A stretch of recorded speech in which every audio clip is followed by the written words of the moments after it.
Koalicioni Shqiptar Pro Familjes dhe Jetës dorëzoi në presidencë kërkesën zyrtare për mosdekretimin e ligjit për barazinë gjinore të miratuar në Kuvend me 6 nëntor. Në kërkesën, koalicioni ka paraqitur 30 arsye pse ligji nuk duhet të bëhet pjesë e legjislacionit shqiptar, mes të cilave përmenden cënimi i familjes si themeli i shoqërisë, ndikimi në sistemin arsimor dhe shëndetësor. Themeluesi i këtij koalicioni, Pastor Akil Pano, shpreh se janë të gatshëm që ta çojnë çështjen në gjykatën kushtetuese nëse ligji dekretohet, ndërkohë që paralajmëroi edhe protestë. Ligji për barazinë gjinore nuk duhet të bëhet kurrë ligji shqiptarëve dhe ligj në Shqipëri, sepse nuk është për afrim, por largim nga Bashkimi Evropian. Kurrë nuk ka qenë një kërkesë e Bashkimit Evropian miratimi i këtij ligji nga Parlamenti i Shqipërisë. Të shtunë, në orën 10:30 paradite tek sheshi Skënderbej, Koalicioni Shqiptar Pro Familjes dhe Jetës thret gjithë patriotët, të gjithë adhëtarët, të gjithë qytetarët të mbledhemi së bashku në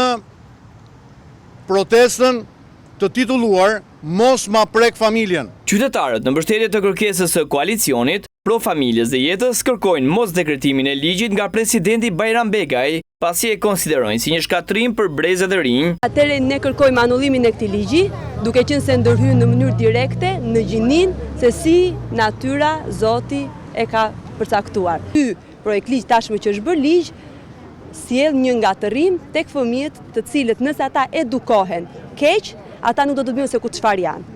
Dëmtojnë fëmijët me ideologji të huaja që vinë nga jashtë. Ne nuk kemi nevojë për ideologji të huaja, ne kemi nevojë për traditën tonë familjare.